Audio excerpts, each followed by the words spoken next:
Hello everyone, কি খবর আপনাদের? আশা করি সবারই খবর ভালো।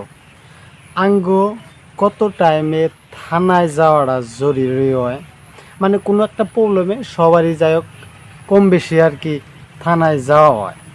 কিন্তু থানায় যাওয়ার পরে মনের ভিতরে অল্প গার্লফ্রেন্ড তার মানে ভয় কিবা একটা ফিল হয় যে আমার নামেও কিবা কেস টেস আছে নাকি, এমন একটা ধারণা হয়।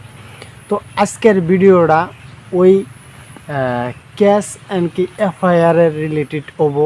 মানে আপনি থানায় যাওয়ার পরে আপনার মনে কোনো ফিল হয় যে আমার নামে কোনো এফআইআর সেফআইআর আছে নাকি। তো যদি এফআইআর আছে তাহলে কিভাবে চেক করুন? তো কোনো টেনশন নেওয়ার নাই। আজকের এই ভিডিওতে আপনার নামে কোনো এফআইআর আছে নাকি সবই টোটালি দেখামু। তো ভিডিওটা শেষ তোমাক দেখেন। তার আগে ভিডিও শুরু করার আগে একটুকা রিকোয়েস্ট, আমার চ্যানেলে যদি আপনারা নতুন তাহলে চ্যানেলটা সাবস্ক্রাইব করবেন, ছোট্ট করে একটা লাইক করবেন পরবর্তী ভিডিও পাওয়ার জন্যে। তো ভিডিওতে বেশি দেরি না করে আহেন কিভাবে আপনি চেক করবেন আপনার নামে কোনো কেস বা এফআইআর আছে নাকি।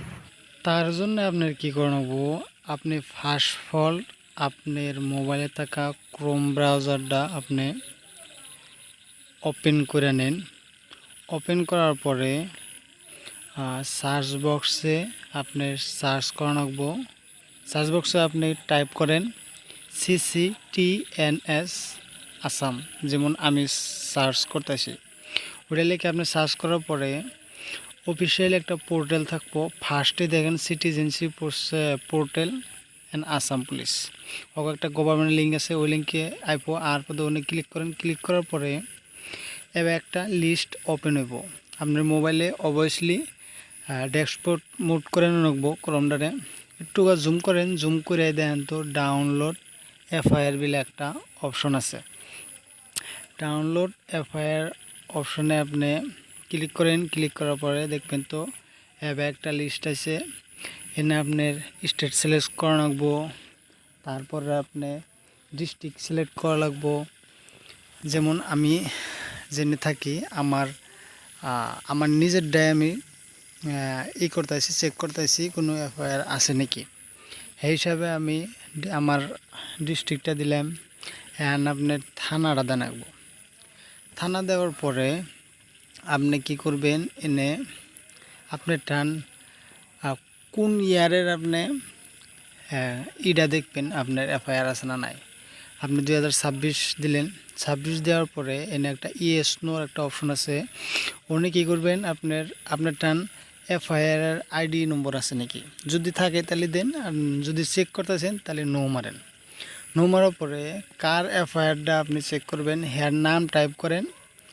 নাম টাইপ করার পরে শেষ মুহূর্তে আপনার যে কোনো একটা মোবাইল নাম্বার দেনাবো। মোবাইল নাম্বার আমি একজনের মোবাইল নাম্বার টাইপ করতেছি। দেখেন মোবাইল নাম্বার দেওয়ার পরে আপনি নিচে সাইডে দেখেন তো সার্চ এফআইআর বিলা আছে। আপনি ওনের সার্চ এফআইআর মধ্যে ক্লিক করেন। ক্লিক করার পরে 1-2 সেকেন্ডের একটু টাইম নিব। টাইম নেওয়ার বাদে দেখেন তো এবার একটা অপশন আসব। যদি আপনার নামে ক্যাশ বা এফআইআর কোনো না থাকে তাহলে নো রিকন ফাউন্ড দেখাইব। তারপরে আপনার নামে যদি কোনো ক্যাশ বা এফআইআর থাকে তাহলে উনি আপনার নামে এফআইআর আইডি তা বাদে এভরিথিং আরও আইব। এনে আমার নামে কোনো কিছু নাই দেখে নো রেকর্ড ফাউন্ড।